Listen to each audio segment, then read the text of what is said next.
Hay una noche que no puedo olvidar.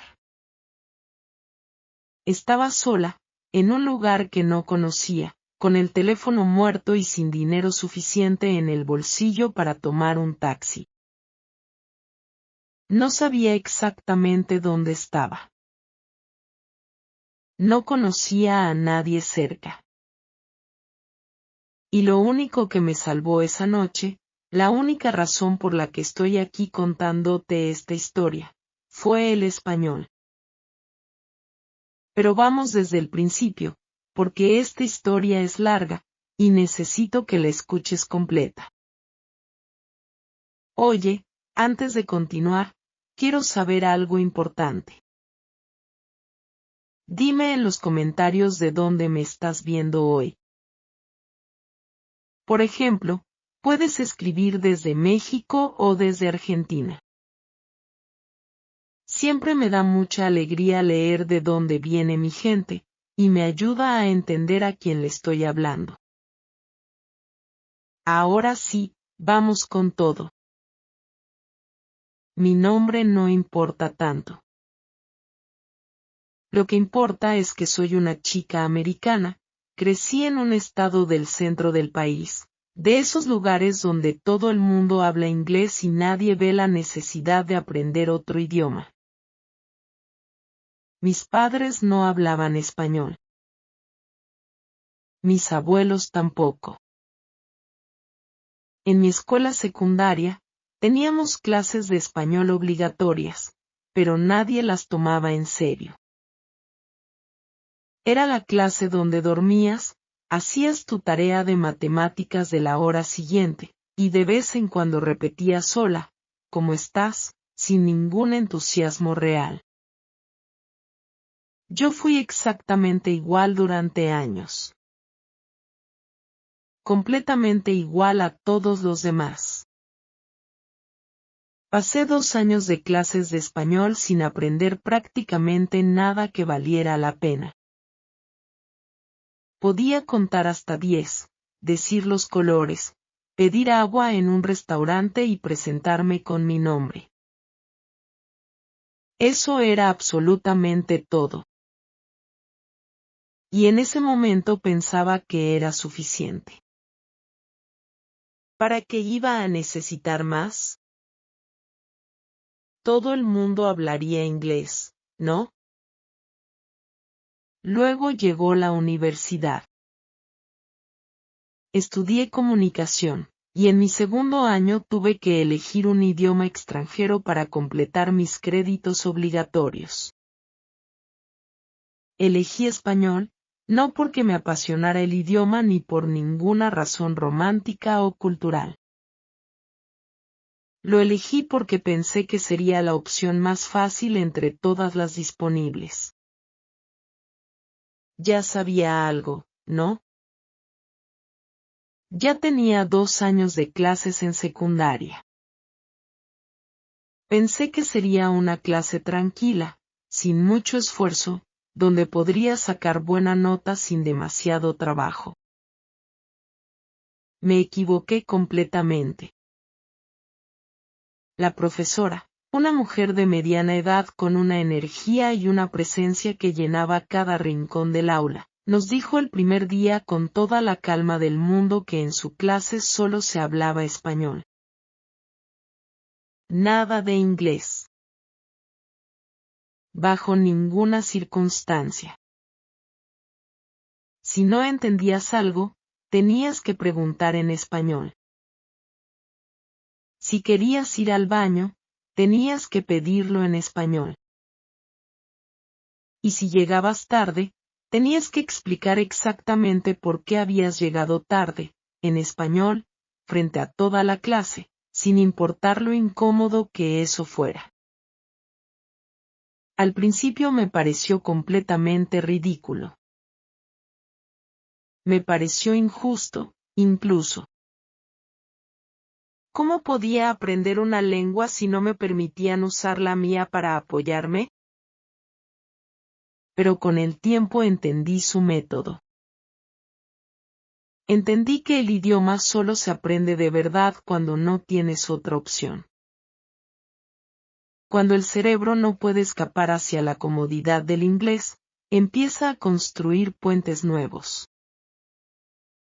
Empieza a buscar palabras desesperadamente, a combinar estructuras con lo que tiene disponible, a comunicarse de maneras que nunca habría intentado si existiera una salida más fácil. Pasé ese año luchando con cada conjugación, con cada preposición, con cada palabra que se parecía al inglés pero significaba algo completamente diferente. Llorando un poco también, no voy a mentir. Hubo noches en las que estudié vocabulario hasta las 2 de la madrugada, grabé mis propias conversaciones en el teléfono para escucharme y corregirme, busqué series en español con subtítulos en español para entrenar el oído sin depender de la traducción. Fue difícil y frustrante de maneras que no sabía describir. Pero algo cambió dentro de mí durante ese año. Empecé a sentir el idioma de una manera diferente. Empecé a pensar en español, aunque fueran frases simples y llenas de errores. Y eso lo cambió todo. Al terminar la universidad, tenía un nivel intermedio real, no el nivel imaginario que creía tener al entrar. No era perfecta ni de lejos, cometía errores constantemente, me trababa con las conjugaciones en tiempo pasado y a veces usaba expresiones que sonaban raras o directamente cómicas para los hablantes nativos. Pero podía sostener una conversación. Podía entender a alguien que me hablaba directamente. Podía hacerme entender, aunque me costara más tiempo del normal llegar al punto que quería comunicar. Hubo algo que pasó en ese último año de universidad que también quiero contarte, porque creo que es parte importante del por qué empecé a tomarlo en serio de verdad. En el verano antes de graduarme, tuve la oportunidad de hacer unas prácticas en una empresa que trabajaba con comunidades hispanohablantes en mi propia ciudad. Era trabajo de comunicación, diseño de materiales informativos, cosas que yo sabía hacer bien en inglés. Pero de repente tenía que hacerlas en español también. La primera semana fue humillante de una manera productiva. Tenía que revisar materiales escritos en español, identificar si el lenguaje era claro y accesible para personas con distintos niveles de educación formal, y sugerir cambios. Y descubrí que mi español escrito era mucho mejor que mi español hablado, pero que había tipos de vocabulario, como el vocabulario de la vida cotidiana práctica, los términos legales simples y las expresiones de trámites y servicios, que simplemente no tenía.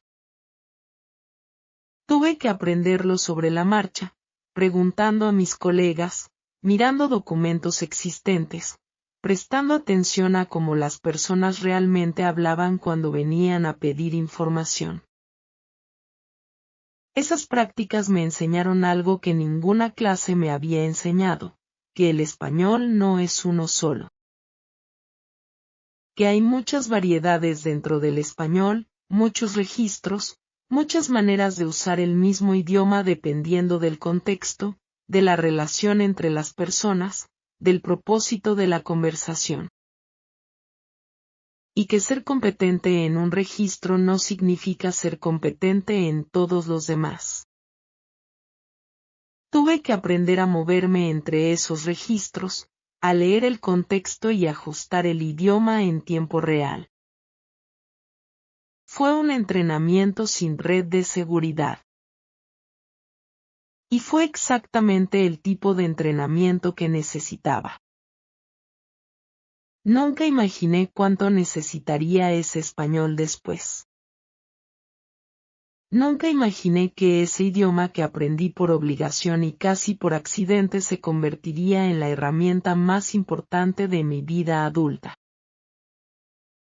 Esto es lo que pasó. La primera vez que el español me sacó de un problema serio fue en un aeropuerto, y fue completamente por mi propia torpeza. Tenía 22 años, recién graduada, con más confianza en mí misma que experiencia real en el mundo. Viajaba sola por primera vez fuera de los Estados Unidos. Era un viaje que había planeado durante meses, 2 semanas que representaban mi entrada oficial a la adultez independiente.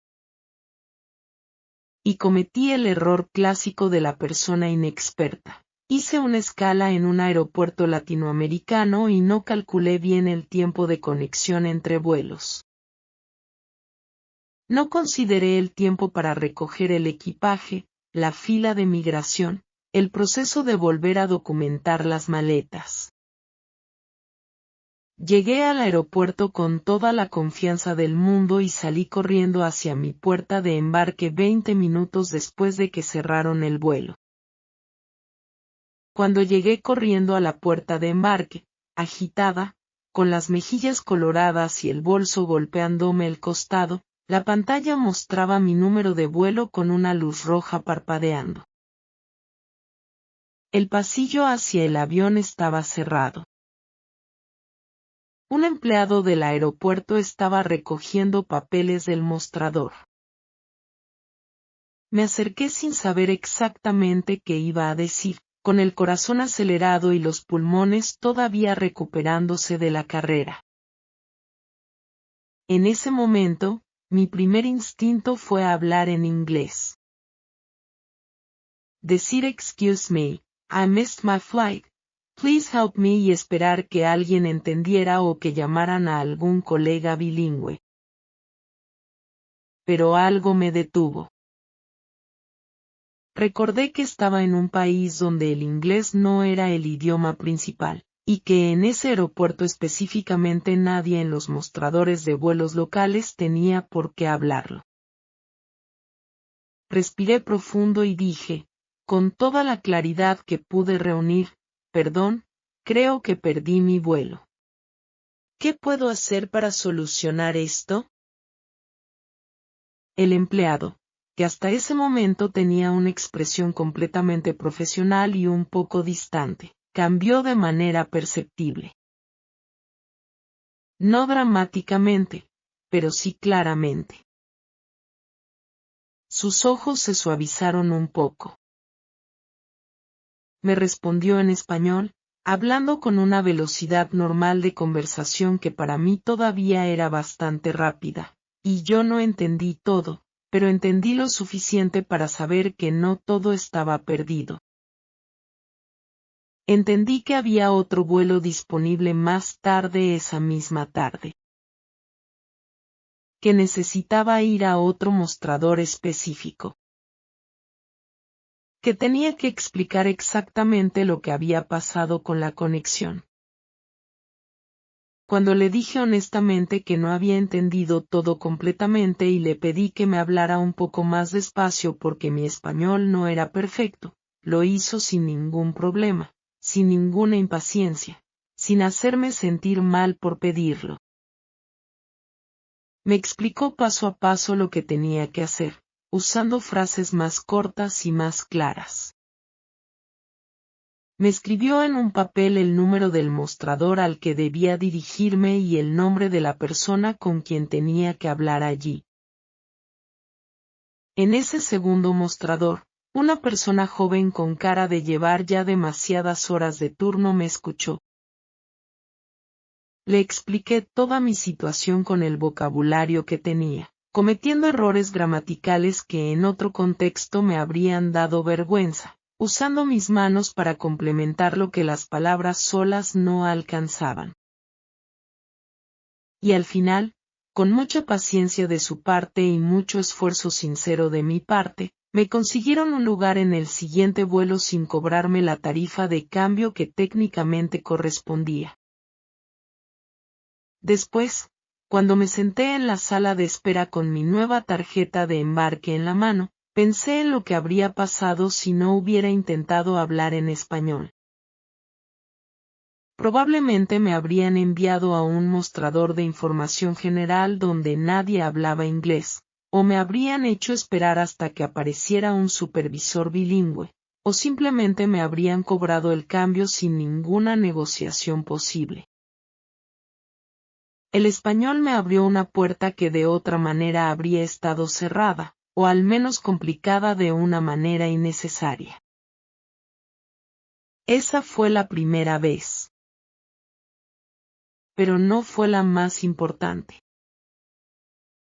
La segunda historia sucedió un año después, cuando ya viajaba con más confianza pero todavía cometía errores de planificación enormes.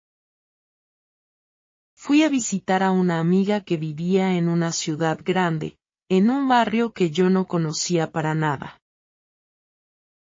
Ella me había dado indicaciones verbales por teléfono, pero yo confié demasiado en mi supuesto sentido de orientación, que en ciudades nuevas es prácticamente inexistente, y terminé completamente perdida. Caminé durante 20 minutos en la dirección equivocada antes de aceptar que no tenía la menor idea de dónde estaba. No era un barrio peligroso, quiero aclarar eso. Pero era un barrio donde yo no conocía a nadie, donde todos me miraban como la turista obvia que era, con mi mochila y mi cara de confusión, y donde mi teléfono había elegido exactamente ese momento para quedarse sin batería. Sin cargador, sin batería, sin mapa físico, sin saber dónde estaba exactamente ni cómo llegar a donde necesitaba estar. Empecé a caminar buscando algún negocio abierto donde pudiera pedir ayuda o al menos enchufar el teléfono unos minutos. Encontré una tienda de abarrotes, de esas pequeñas con muchas cosas apiladas en estantes estrechos y un olor particular a café y especias mezcladas. Entré y vi a un hombre mayor detrás del mostrador leyendo un periódico doblado. Levantó la vista lentamente y me miró con una curiosidad tranquila. Le dije en español, «Buenas tardes. Disculpe, estoy un poco perdida y mi teléfono se quedó sin batería. ¿Me puede ayudar?» El hombre sonrió de una manera que me hizo sentir menos asustada de inmediato, menos sola en esa calle desconocida. Me preguntó a dónde quería ir. Le di el nombre de la calle donde vivía mi amiga y él frunció un poco el ceño, pensando, mirando hacia arriba como cuando uno trata de visualizar un mapa mental. Luego me explicó cómo llegar, usando puntos de referencia locales, una farmacia en una esquina, un parque con una fuente, una iglesia de color amarillo, cosas que yo obviamente no podía visualizar porque nunca había estado ahí.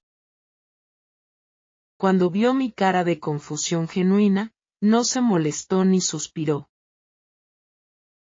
Salió de detrás del mostrador con calma, me llevó a la puerta de su tienda y me señaló las calles con el brazo extendido, explicándomelo todo de nuevo, más despacio, indicando la dirección con precisión y repitiéndome los puntos de referencia hasta que yo asentí con convicción real. Luego, sin que yo le pidiera absolutamente nada, volvió a entrar a la tienda y volvió con un vaso de agua fría. Para el camino, me dijo simplemente. Como si fuera lo más natural del mundo. Llegué a casa de mi amiga 40 minutos después, acalorada pero bien. Cuando le conté la historia con detalle, ella se sorprendió genuinamente. ¿Hablaste con él en español?, me preguntó. Le dije que sí, claro.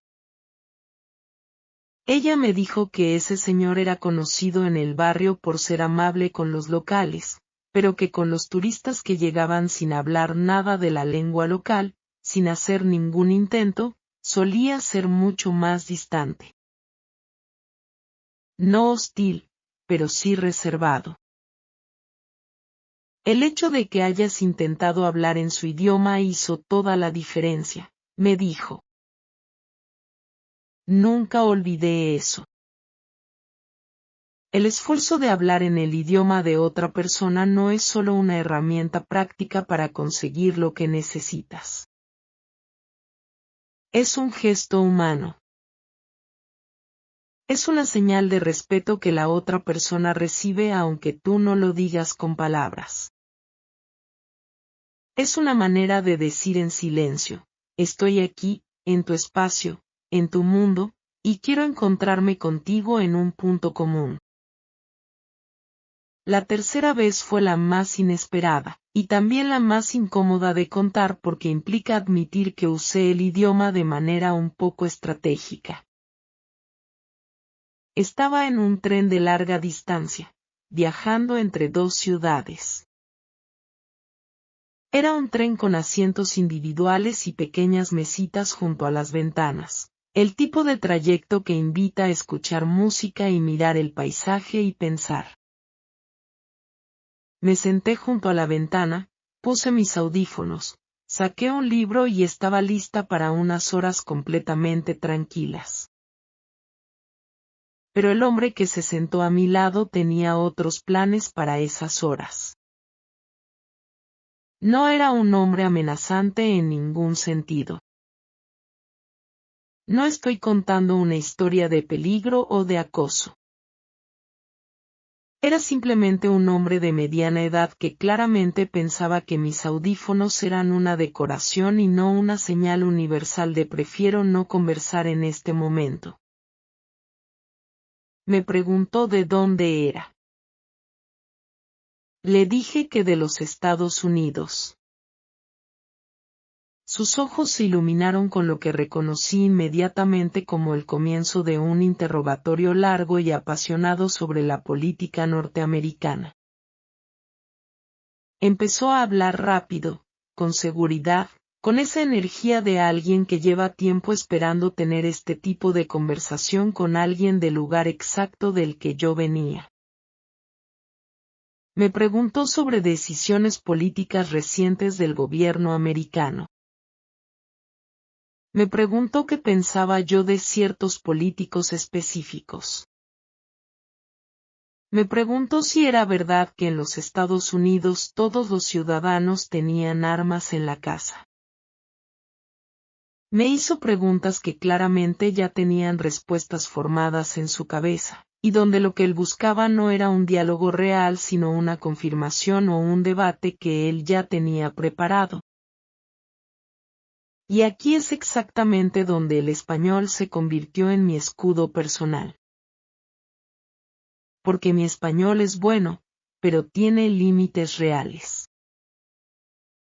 Y yo empecé a usar esos límites de manera bastante estratégica. Cuando llegaba una pregunta que no quería responder por las razones que fueran, decía con cara de esfuerzo genuino y sincero, perdón, no entendí bien esa parte. ¿Puede repetir más despacio? Y cuando él repetía, yo respondía con algo vago, algo que no comprometía ninguna posición, y luego cambiaba el tema con una pregunta sobre él o sobre el destino del tren.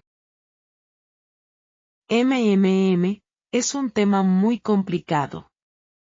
Pero dime, ¿tú vas hasta el final del trayecto? El idioma me dio una salida elegante y sin confrontación que en inglés no habría tenido disponible. En inglés, la excusa de no entender una pregunta clara no funciona. En un idioma que estás aprendiendo, siempre puedes refugiarte honestamente en la dificultad real de la comunicación, porque la dificultad es genuina aunque no sea siempre la razón principal de tu respuesta vaga. No mentía completamente. Había preguntas que genuinamente no entendía por la velocidad o por el vocabulario específico. Pero había otras que entendía perfectamente y simplemente prefería no responder directamente.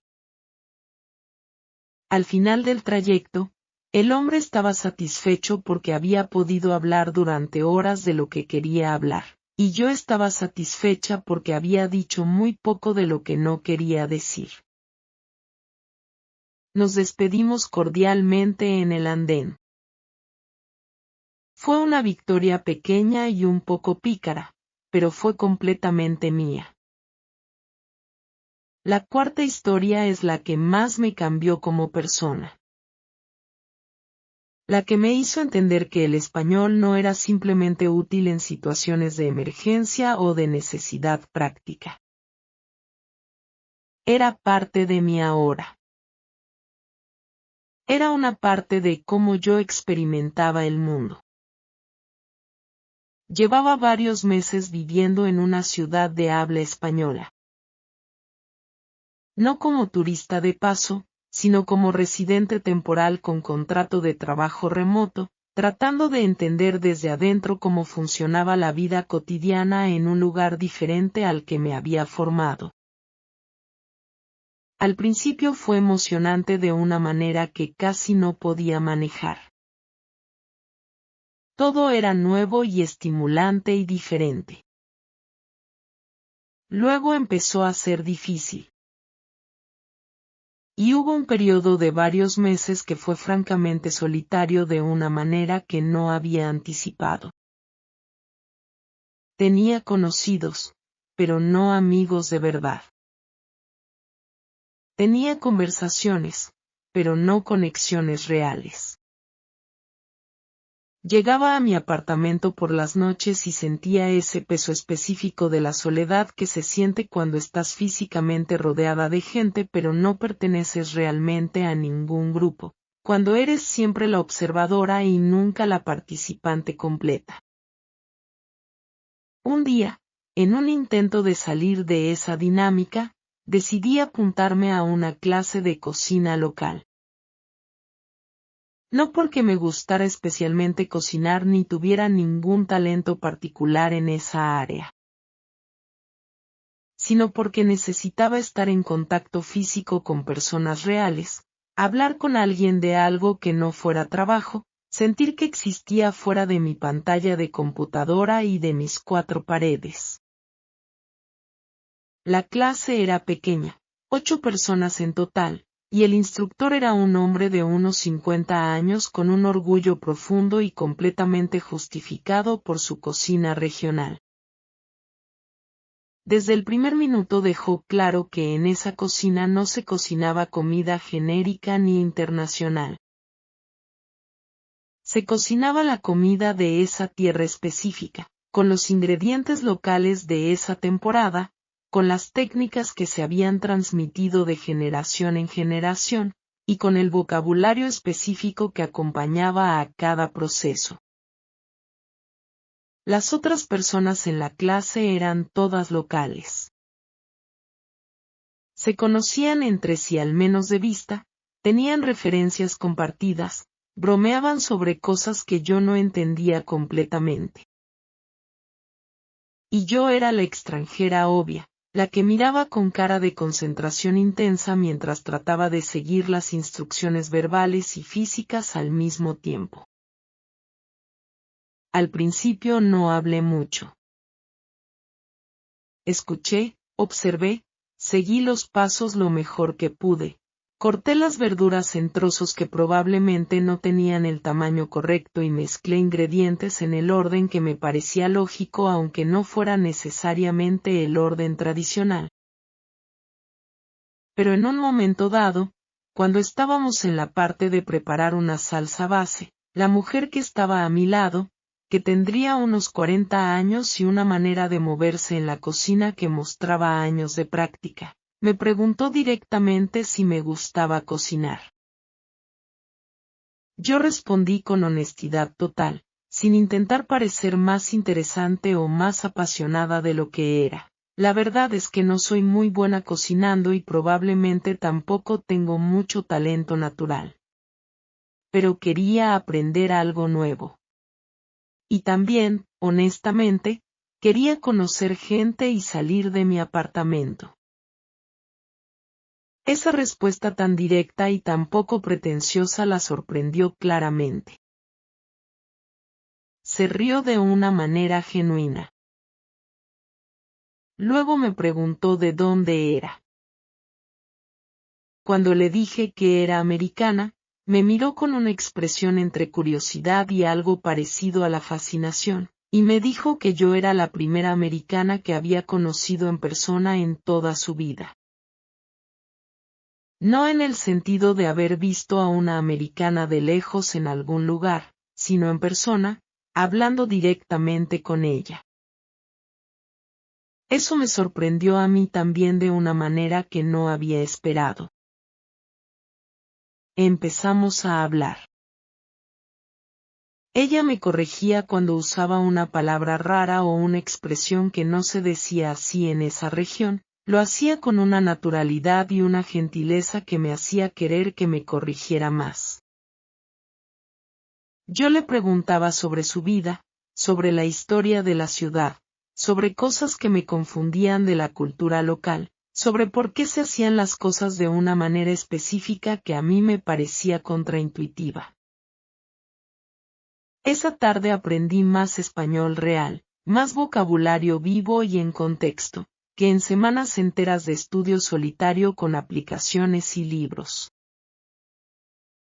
Y gané algo infinitamente más importante que vocabulario, gané una amiga de verdad. Durante los meses siguientes, esa mujer se convirtió en mi guía informal y completamente desinteresada de esa ciudad y de esa cultura. Me llevó a lugares que no estaban en ninguna guía turística, mercados locales de madrugada, festividades de barrio que no tenían página web, restaurantes que no necesitaban publicidad porque todos los que importaban ya los conocían.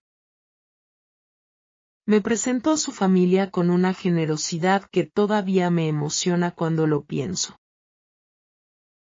Me invitó a celebraciones de todo tipo.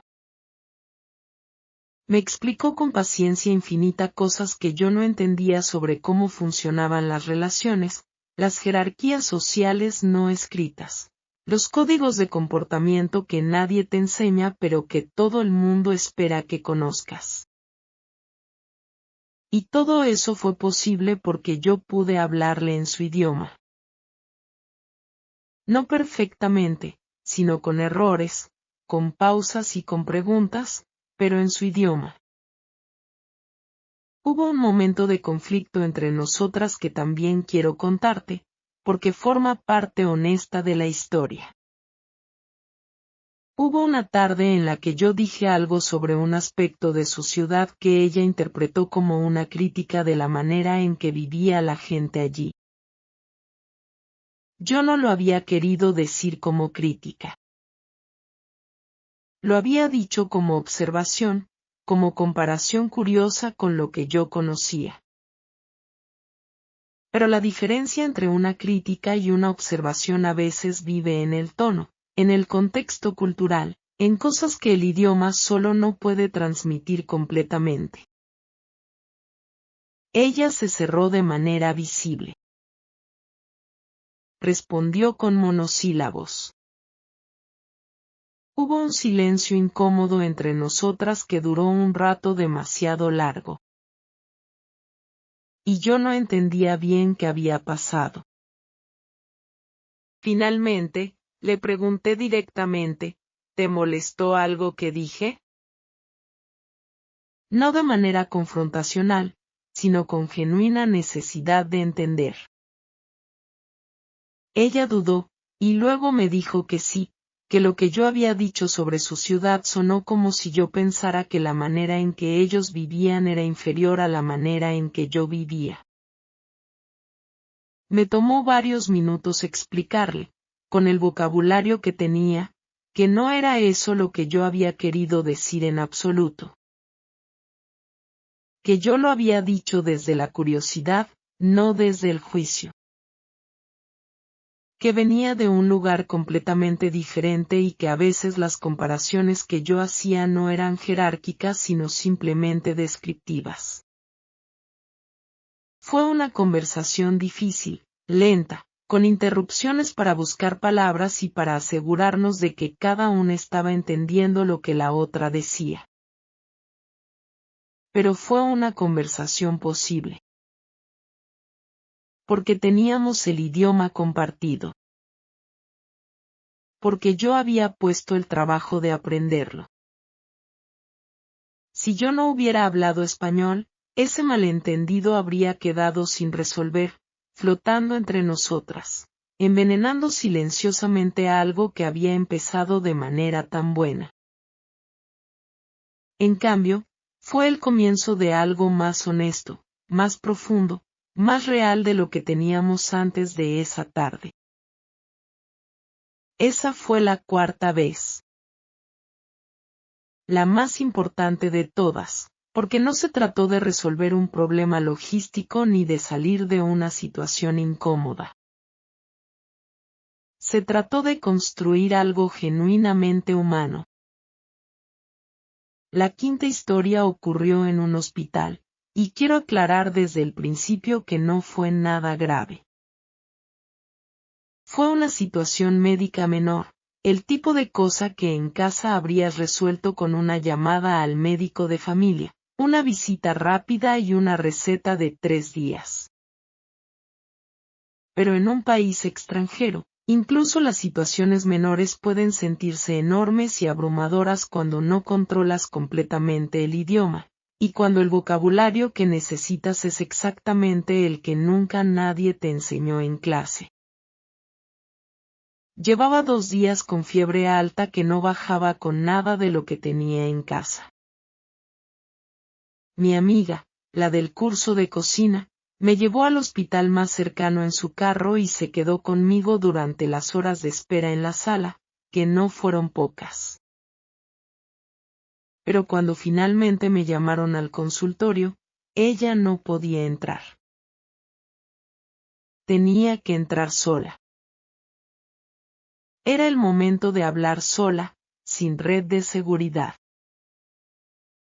La médica que me atendió era joven, eficiente, y claramente tenía muchos pacientes esperando en la sala. Hablaba con la velocidad natural de alguien que ha dado el mismo tipo de explicaciones miles de veces, usando vocabulario médico especializado que yo nunca había aprendido en ninguna clase de idioma. Empecé a sentir ese pánico familiar de cuando el idioma se desborda completamente y ya no puedes seguirle el ritmo a la conversación, cuando las palabras llegan más rápido de lo que puedes procesarlas. Pero me detuve. Respiré lentamente e hice lo que había aprendido a hacer en esos años de práctica. Le pedí directamente que me ayudara a entender mejor. Perdona, soy extranjera y mi español es bueno pero no es perfecto, especialmente con vocabulario médico. ¿Puedes explicarme más despacio y con palabras más simples cuando sea posible? La médica me miró un segundo, con una expresión que por un momento temí que fuera impaciencia. Pero en cambio asintió sin ningún problema y cambió completamente su manera de comunicarse conmigo. Usó frases más cortas. Señaló partes de mi cuerpo para asegurarse de que yo entendía a qué se refería anatómicamente. Me hizo preguntas de sí o no cuando no estaba segura de que yo pudiera articular una respuesta más compleja. Y cuando llegó el momento del diagnóstico y el plan de tratamiento, lo escribió en un papel, con cada instrucción numerada claramente, los medicamentos escritos con letra de molde, las horas indicadas con precisión, y una nota al final con las señales de alarma que debería vigilar. Antes de salir del consultorio, me dijo algo que todavía recuerdo con claridad. Hiciste bien en pedir ayuda en tu propio español en vez de quedarte callada esperando que yo entendiera. Muchos extranjeros se quedan completamente callados porque tienen vergüenza de no hablar perfectamente, y eso hace todo más difícil para todos. Salí al pasillo y me quedé parada un momento, con el papel doblado en la mano, procesando lo que acababa de pasar. Había entrado a ese consultorio con miedo real. Miedo de no entender el diagnóstico. Miedo de aceptar un tratamiento que no había entendido correctamente. Miedo de cometer un error médico por un error de idioma. Y había salido con todo lo que necesitaba para curarme, porque había pedido lo que necesitaba en el idioma disponible, sin esperar que alguien llegara a rescatarme en inglés. Había una familia en la sala de espera cuando volví a buscar a mi amiga. Una mujer con 2 niños pequeños y un hombre mayor que supuse era el abuelo de los niños. Los niños estaban inquietos de la manera inevitable de los niños pequeños en lugares donde tienen que estar quietos, y la mujer alternaba entre calmarlos y llenar un formulario. El formulario tenía muchas páginas. Ella lo miraba con una expresión que yo reconocí porque la había tenido muchas veces. La expresión de alguien que entiende las palabras por separado pero no el sistema completo que esas palabras describen. No era mi lugar para ofrecer ayuda sin que me la pidieran. Pero la mujer levantó la vista, me vio mirando, y me preguntó directamente, en español, si yo sabía cómo se llenaba ese tipo de formulario. Le dije que no estaba completamente segura pero que podíamos intentar entenderlo juntas. Nos sentamos las dos, con los niños trepando y bajando de las sillas a nuestro alrededor, y fuimos sección por sección, leyendo en voz alta, descubriendo juntas qué pedía cada parte. No sé si el formulario quedó perfecto. Probablemente no quedó perfecto, pero quedó lleno, y la mujer estaba menos sola con él de lo que había estado antes. Eso también fue el español. No en el sentido dramático de una emergencia resuelta, sino en el sentido quieto de una persona ayudando a otra persona en el único idioma que compartían. Esa frase me acompañó mucho tiempo después de ese día. La vergüenza es el enemigo más poderoso cuando se aprende un idioma. La vergüenza te hace callar exactamente cuando más necesitas hablar. Te hace pretender que entiendes cuando no entiendes. Te hace preferir la confusión al riesgo de equivocarte delante de otra persona. Y el silencio, en situaciones médicas, en situaciones de emergencia, en situaciones donde la comunicación clara es fundamental, es la peor opción posible. Salí del hospital con mi papel de instrucciones, encontré a mi amiga esperándome con cara de preocupación en la sala, y me curé en 3 días exactos. Pero lo que me llevé de esa experiencia fue mucho más valioso que cualquier medicamento. La 6ª historia es la noche que mencioné al principio. La noche que cuento cuando alguien me pregunta si el español ha cambiado mi vida de verdad. Llevaba ya casi 2 años viviendo en el extranjero, moviéndome entre distintas ciudades con una libertad que al principio me asustaba y que con el tiempo se había convertido en mi manera natural de existir. Mi español había mejorado significativamente. Ya no tenía que pensar tanto antes de hablar. Las palabras llegaban con más naturalidad, el idioma fluía de manera más orgánica, aunque todavía cometía errores y todavía había conversaciones muy rápidas o muy técnicas donde me perdía. Esa noche salí con un grupo de conocidos a explorar un barrio que nadie del grupo conocía bien. Estábamos en una ciudad nueva para todos, con esa energía de exploradores improvisados que no tienen plan fijo.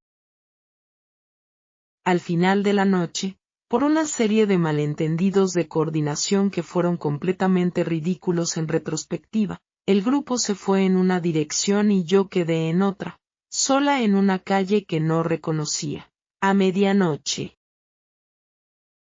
No estaba en peligro. Quiero ser muy clara sobre eso. Era una zona tranquila de la ciudad. Pero estaba sola, sin conocer el barrio, sin saber exactamente dónde estaba ni cómo llegar a donde me hospedaba, y con el teléfono mostrando el 4% de batería en la esquina superior de la pantalla. Un 4% que con el GPS encendido iba a durar aproximadamente 3 minutos. Usé esos 3 minutos con precisión quirúrgica. Envié un mensaje rápido describiendo lo que veía alrededor mío. Luego el teléfono murió. Me quedé parada en esa acera, mirando a mi alrededor con calma forzada, tratando de encontrar alguna referencia útil. Había un bar con luz cálida filtrándose por las ventanas, a media cuadra de donde estaba. Había música suave y gente adentro. Me dirigí hacia allá con paso decidido. Entré y encontré el lugar tranquilo, con 3 o 4 personas sentadas en mesas pequeñas, conversaciones en voz baja, un ambiente de bar de barrio que tiene el mismo idioma visual en cualquier parte del mundo. Una persona detrás de la barra secaba vasos con un paño sin prisa. Me acerqué y dije, con toda la calma que fui capaz de reunir en ese momento, «Hola, disculpa. Se me quedó sin batería el teléfono y estoy un poco perdida. ¿Me puedes ayudar?» La persona detrás de la barra me miró unos segundos, evaluando la situación. Luego dijo con naturalidad absoluta, «Claro. ¿Qué necesitas?» Le expliqué la situación en detalle. Le dije el nombre del lugar donde me hospedaba, el nombre de la calle si lo recordaba, cualquier referencia que pudiera ayudar a ubicar el destino. Buscó en su teléfono. Me dijo que estaba a unos 20 minutos caminando y me explicó el camino con una claridad admirable, punto por punto, calle por calle. Luego, sin que yo pidiera nada más, fue a la parte trasera del bar, volvió con un cable cargador, me lo prestó y me dijo que me quedara el tiempo que necesitara para cargar el teléfono lo suficiente para navegar de regreso. Me senté en un taburete junto a la barra.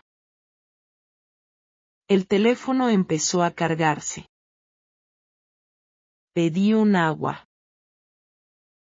La persona me preguntó de dónde era y estuvimos hablando durante esos 15 minutos de carga de una manera relajada, sin presión, de la ciudad, de los barrios, de las diferencias entre distintas zonas. Cuando el teléfono mostró 15%, decidí que era suficiente para llegar. Pagué el agua, devolví el cable con las gracias más sinceras que pude articular, y salí. 25 minutos después estaba en mi cama. Sana y completamente a salvo, con el corazón todavía un poco acelerado por la adrenalina del momento pero sintiéndome bien, sintiéndome capaz, sintiéndome agradecida. Esa noche pensé en todo el camino que había recorrido desde aquella estudiante aburrida que repetía colores en español en un aula de secundaria sin ningún interés real en lo que estaba aprendiendo. Pensé en la profesora universitaria que nos obligaba a hablar solo en español y que yo al principio detestaba por esa regla. Pensé en todas las conversaciones torpes de esos primeros años, en todos los errores que me hicieron reír o que me dieron vergüenza, En todos los momentos de frustración en los que pensé que nunca iba a sentir el idioma de manera natural. Pensé en el señor de la tienda de abarrotes que salió de detrás de su mostrador para mostrarme el camino con el brazo extendido y que me trajo un vaso de agua sin que yo pidiera nada. Pensé en la médica que me dijo que no había que tener vergüenza del propio idioma, que pedir claridad era siempre mejor que quedarse callada. Pensé en mi amiga, la del curso de cocina, y en la conversación difícil que nos hizo más cercanas de lo que habríamos sido sin ese momento de tensión y resolución. Y pensé en algo que no había pensado antes de una manera tan clara y tan articulada. El español no es solo un conjunto de palabras y reglas gramaticales. El español es una manera de entrar en el mundo de otras personas. Es una llave. Y cuando tienes esa llave, puertas que antes parecían cerradas o simplemente inexistentes se abren de pronto frente a ti. Ahora quiero hablarte de algo que no está en las 6 historias pero que es igualmente parte de esta historia, mi amigo. Después de esas experiencias, mi relación con el español cambió de una manera que no tengo otra forma de describir sino como un cambio de identidad. Dejó de ser algo que hacía por obligación o por necesidad práctica. Empecé a estudiarlo con un interés genuino que nunca había tenido antes. Empecé a leer en español, libros que elegía yo misma porque quería leerlos, no porque me los asignaran en ninguna clase. Empecé a ver series y películas en español sin subtítulos, al principio con mucha dificultad y un esfuerzo considerable, luego con menos dificultad y más placer. Empecé a escribir en español mis propios textos, primero cosas simples como listas y apuntes, luego textos más largos y más complejos. Lo que descubrí en ese proceso es algo que los lingüistas dicen desde hace mucho tiempo pero que yo solo pude entender de verdad cuando lo viví. Cada lengua te da acceso a una manera diferente de pensar y sentir. Hay cosas que se expresan en español con una precisión y una economía que en inglés requieren muchas más palabras o que simplemente no tienen equivalente exacto.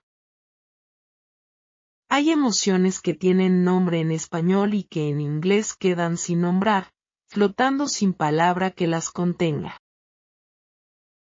El español me hizo más curiosa sobre cómo viven otras personas. Me hizo entender que la manera en que yo había crecido, la perspectiva americana que absorbí sin cuestionarla durante 20 años, no era la única manera posible de ver el mundo. No era la mejor ni la peor.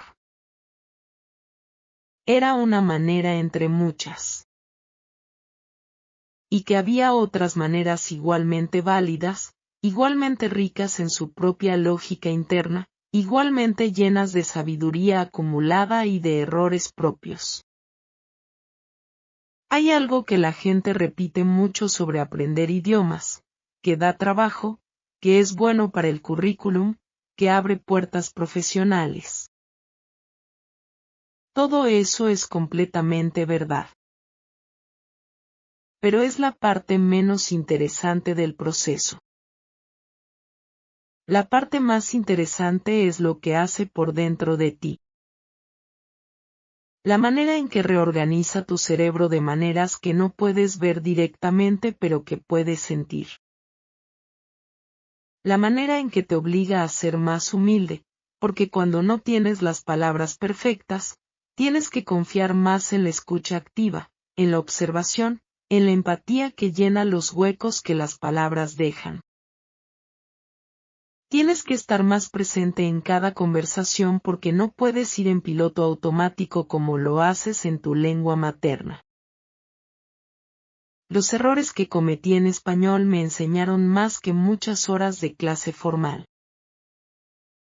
Hay un error específico que recuerdo con vergüenza genuina y también con un cariño enorme porque me hace reír todavía. Fue durante mis primeros meses en el extranjero, cuando mi vocabulario todavía tenía huecos enormes en los lugares más inesperados. Estaba en una reunión informal con varias personas y quería decir que me sentía avergonzada por algo que había dicho antes en la conversación. Pero en mi cabeza confundí dos palabras que en inglés suenan relacionadas pero en español son completamente diferentes, y dije estoy embarazada en vez de estoy avergonzada. El silencio que siguió a esa frase fue absoluto y denso. Luego alguien me preguntó muy despacio, con una expresión entre sorpresa genuina y confusión total, espera, ¿estás embarazada de verdad? Yo no entendía por qué me preguntaban eso con esa cara hasta que alguien me explicó amablemente y con mucho tacto lo que acababa de decir. Mi cara pasó por varios colores en cuestión de segundos. Todos se rieron de una manera completamente buena, sin malicia, y yo también me reí aunque todavía quería hundirme en el piso. Y ese error se convirtió en una historia que cuento todavía años después, que todavía me hace reír con fuerza, y que todavía me sirve para explicarle a otra gente por qué los falsos cognados son más peligrosos que las palabras que claramente no conoces. Pero lo más importante de ese error no es lo cómico que fue. Lo más importante es que después de ese momento, nunca jamás en mi vida volví a confundir esas dos palabras. Nunca volví a hacerlo. El aprendizaje que nace de un error real, con consecuencias reales aunque sean mínimas, es el más profundo y el más duradero de todos. Cuando te equivocas en algo que importa, cuando la consecuencia del error existe en el mundo real aunque sea pequeña y risible, el cerebro lo guarda de una manera completamente diferente a como guarda las cosas que aprendiste pasivamente en una página de libro. Mi amigo, si estás aprendiendo español ahora mismo, o si estás pensando en empezar a aprenderlo pero no te has animado todavía, quiero decirte algo directamente desde mi experiencia. Los errores no son el enemigo. Los errores son el camino. Cada vez que dices algo mal y alguien te corrige con amabilidad, o cada vez que te corriges tú mismo porque ya sabes cómo se dice bien, estás construyendo algo sólido que no te van a poder quitar. Cada conversación torpe, cada momento de vergüenza, cada vez que tienes que pedir que te repitan algo o que lo expliquen diferente, todo eso es exactamente el proceso. Y el proceso vale completamente la pena. Hay momentos que vivo ahora que no habría podido vivir sin el español. Conversaciones que no habrían ocurrido. Amistades que no habrían existido. Experiencias que habrían pasado frente a mí sin que yo pudiera participar en ellas de ninguna manera real. Hay una cosa específica que quiero mencionar porque me parece importante y creo que no se habla de esto con la frecuencia que merece. El español me hizo escuchar mejor en inglés también. Porque cuando aprendes a escuchar en una lengua que no es la tuya, desarrollas una manera de prestar atención que es cualitativamente diferente a la atención que prestas cuando escuchas en tu idioma nativo.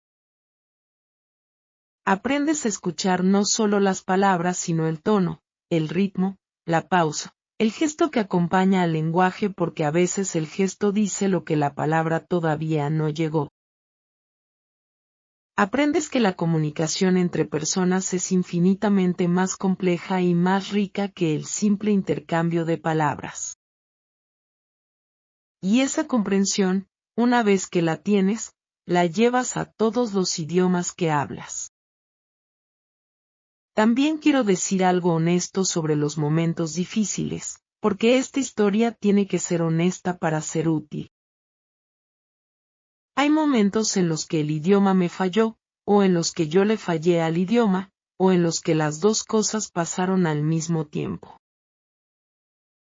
Hay conversaciones en las que no pude decir lo que quería decir y la otra persona se fue con una impresión de mí que no correspondía a la realidad. Hay veces en las que entendí mal algo importante y tomé una decisión basada en esa comprensión incorrecta, con consecuencias reales aunque no catastróficas. Hay momentos en los que me sentí completamente invisible porque no podía participar en una conversación que iba demasiado rápido, con demasiado vocabulario regional, con demasiadas referencias culturales que yo simplemente no tenía en mi cabeza.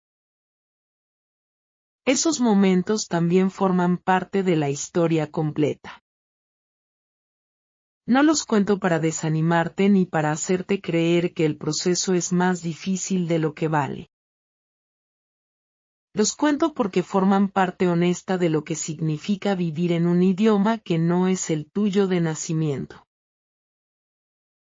Hay días buenos y días malos. Hay semanas en las que sientes que mejoras a una velocidad sorprendente y semanas en las que sientes que no avanzas absolutamente nada. Hay conversaciones que terminan y te sientes poderosa, capaz, orgullosa de ti misma. Y hay conversaciones que terminan y te sientes pequeña y fuera de lugar. Lo que cambia con el tiempo no es que los momentos difíciles desaparezcan. Lo que cambia es tu relación con ellos.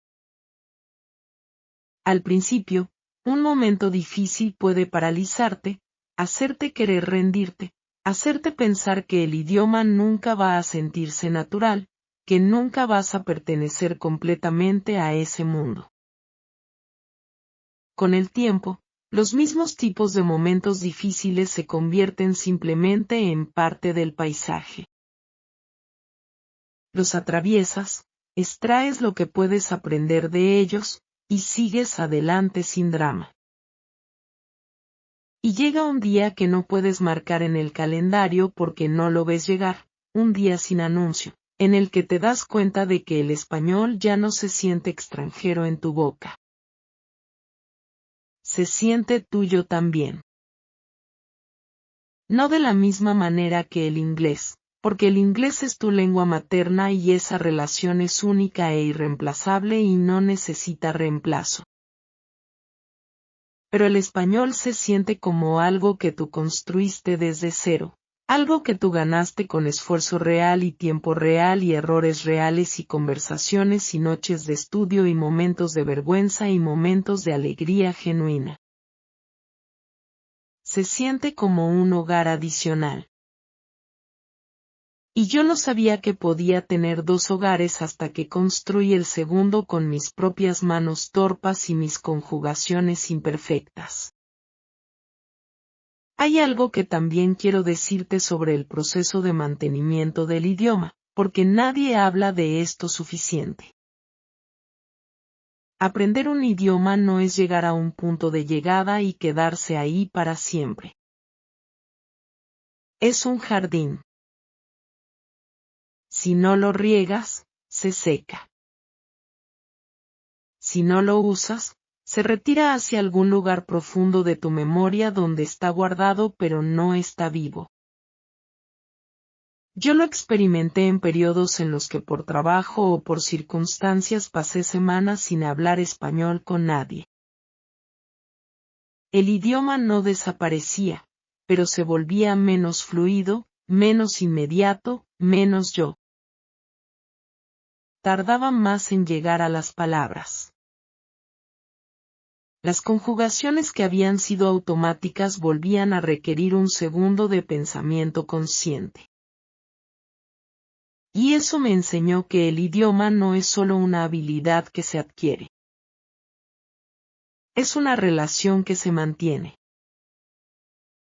Como cualquier relación, requiere presencia, atención, Uso regular.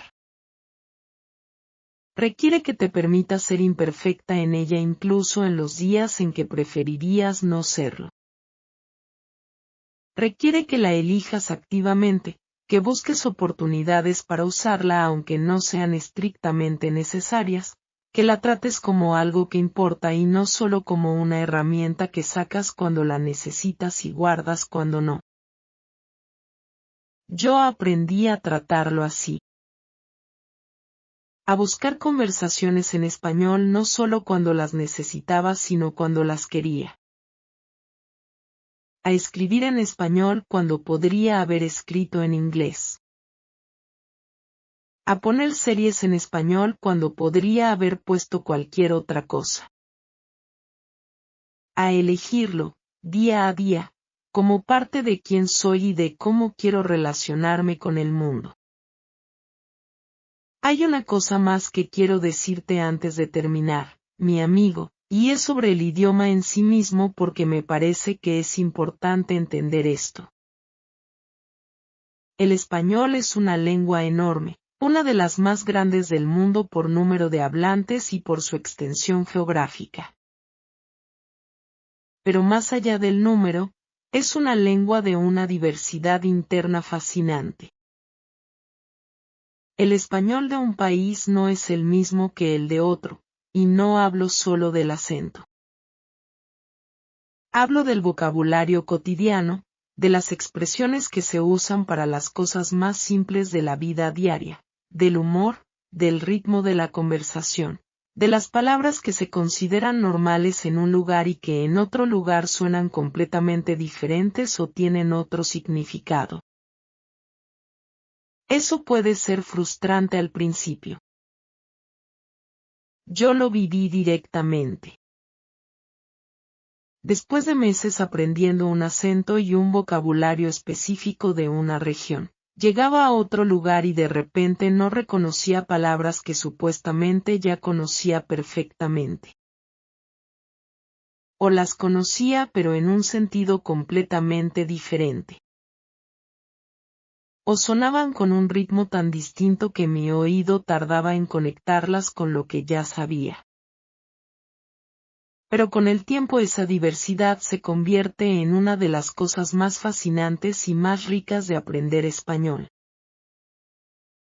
Cada variedad del idioma tiene su propia historia, sus propias influencias indígenas, africanas, europeas, sus propias palabras que no existen en ningún otro lugar, su propia música al hablar.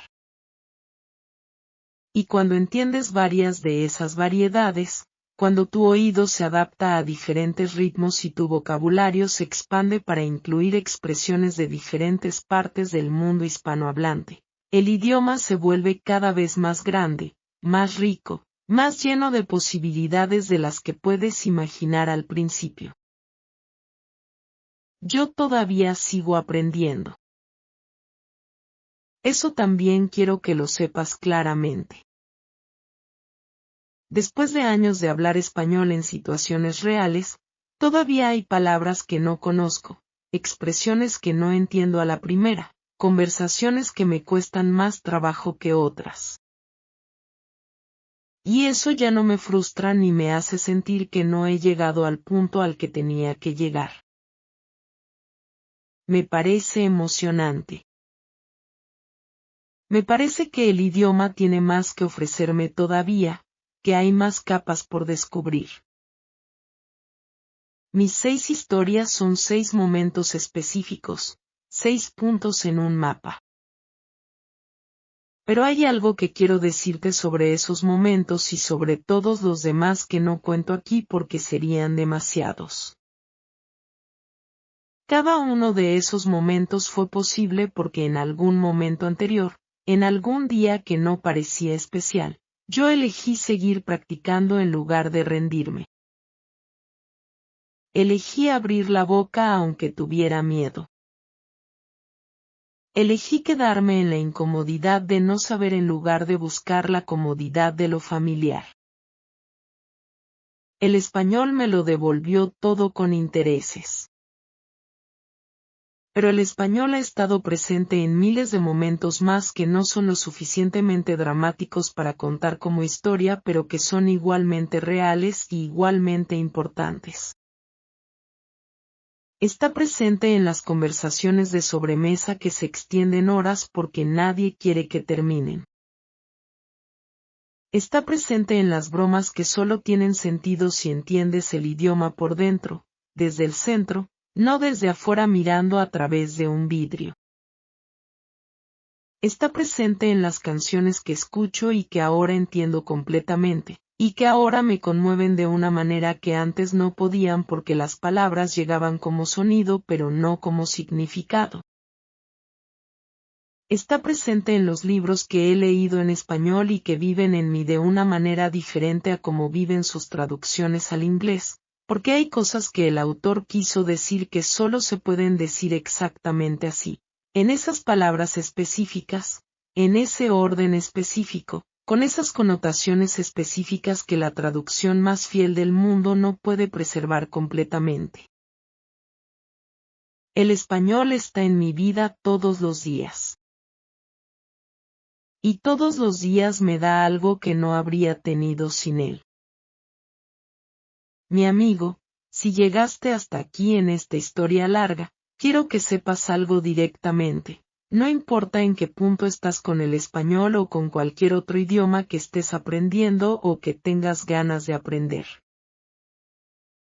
No importa si eres principiante absoluto, si llevas años estudiando, si ya hablas con fluidez o si todavía luchas con las estructuras más básicas. Lo que importa es el intento. Lo que importa es que te permitas equivocarte en voz alta. Lo que importa es que sigues hablando, aunque tengas miedo de que suene mal, aunque las palabras no salgan en el orden que quieres, aunque la persona que tienes enfrente tenga que esperar unos segundos más de lo normal para entenderte. Porque el idioma no es solo un sistema de comunicación técnica. Es una puerta hacia el mundo interior de otras personas. Y detrás de esa puerta hay personas reales, historias reales, momentos reales, conexiones que de otra manera no existirían en tu vida. Yo era una chica del centro de los Estados Unidos que pensaba que el inglés era suficiente para moverse por el mundo. Que el mundo hablaría mi idioma si yo no hacía el esfuerzo de hablar el suyo. Y el mundo, en muchos lugares y en muchas situaciones, habría hecho exactamente eso. El mundo habría encontrado la manera de comunicarse conmigo de todas formas. Pero no habría sido lo mismo. Nunca habría sido lo mismo. La diferencia no está solo en la practicidad de poder pedir ayuda cuando estás perdida o entender lo que el médico te dice. La diferencia está en lo que la otra persona siente cuando tú hablas su idioma. La diferencia está en la señal que le mandas sin palabras. Te veo, estoy aquí e hice el esfuerzo de entrar en tu mundo en lugar de esperar que tú entraras en el mío. Y esa señal abre algo en las personas, algo genuino y cálido y real, que ninguna traducción ni ningún intermediario puede replicar exactamente. Eso es todo. 6 veces que el español me salvó. 6 momentos en los que ese idioma que aprendí casi por accidente se convirtió en la cosa más necesaria que tenía. 6 historias que en realidad son una sola historia más larga, la historia de una persona que encontró en otro idioma algo que no estaba buscando. Una versión diferente de sí misma. Una versión que podía perderse y pedir ayuda sin vergüenza. Que podía equivocarse en público y seguir adelante. Que podía construir amistades en otro idioma. que podía sobrevivir sola en una ciudad desconocida a medianoche, que podía entrar en la vida de otras personas, y que otras personas podían entrar en la suya, de maneras que sin el idioma compartido habrían sido imposibles. Esa soy yo ahora. Y el español fue parte fundamental de construirla. Una parte que elegí, que trabajé, que practiqué, que perdí y recuperé, y que sigo eligiendo todos los días. Gracias por escucharme hasta el final, mi amigo. Nos vemos en la próxima historia.